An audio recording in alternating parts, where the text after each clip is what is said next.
Hi guys! So we're here for another drama. Kakatapos ko lang maligo at nag-request ang mga matatanda na gumawa daw ulit ako ng ng pesto in Spanish sardines. Ito yung gagamitin nating Spanish sardines. Let's go! So right now, nagpapakulo muna tayo ng noodles. Yan. And then, the garlic. And this is the pesto and the Spanish sardines. Ooh, in olive oil. Ba't ang tigas? Hindi ko mabuksan. Kainis, ang sakit. So, ayun guys, napabuksan ko na at ginamit ko na rin yung olive oil dun sa Spanish sardines. So, let's start. Lagyan natin ng bawang. Isusutay lang natin yan hanggat golden brown siya.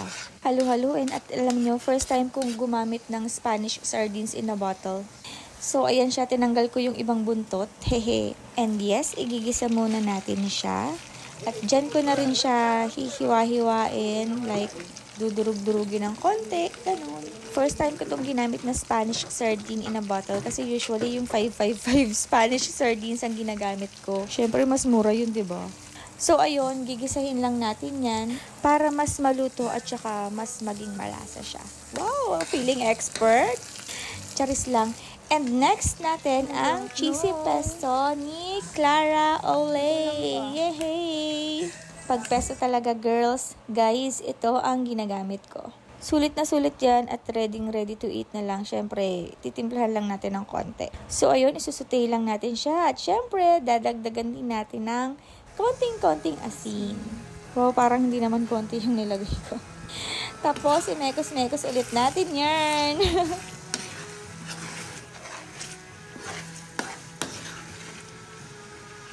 So, ayan, pwede na siguro yan at ilagay na natin ng noodles. Mas okay, syempre, kung saktong-sakto ang pagkakaluto natin sa noodles kasi hindi siya masarap kapag sobrang lambot. Alam nyo yan. Lalo na sa mga juicy sa texture ng noodles dyan. Kaway-kaway.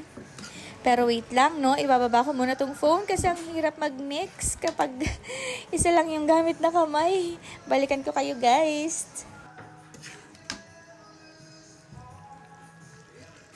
So, ayan, na-mix ko na ng husto at nakikita ko yung mga buo-buo na sardines, which is, ayan talaga yung dapat.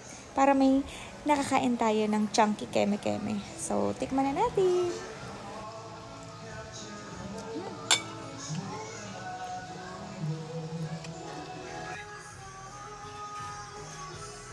Lalagyan natin ng keme. Pesto pasta and Spanish sardines. So, tada! Ready to serve and ready to eat na, guys. Tara na, labas na tayo kasi sa labas kami kakain. Nandun sila. Let's go!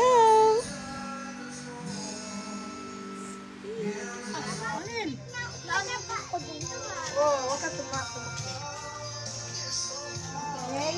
Bye! Ako ng diet. Pero masarap siguro yan kung karne nilagay yung giniling. Parang sunod dun. Sige mo, kahit hirap na hirap siya, sige, magpanggap ka lang. Ganyan Panggap talaga, loko. uso yan, sabi niyo.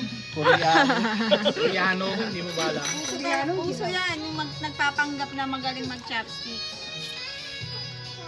Kahirapan mo yung sarili mo. At least naka-chopstick na, no? Yun, no? Din! Oh, ayaw mo to, Jem? Ayaw mo? Bibelo lang. Ay, pasa ng fishball. Ano ba yun? Sabayin mo na. Fishball na kaya. Ano daw? Masarap pala yata yung sardines. Walang panulak? Ano to eh. Uy, papakain ka ng ano? Alay, sa bread? So, ayun guys, hanggang dito na lang. Kakain kami. Ano gusto mo? Kahit ano, basta pagkain. Kaso sarado kami bukas eh, kaya sa bahay lang ako. Simbahan.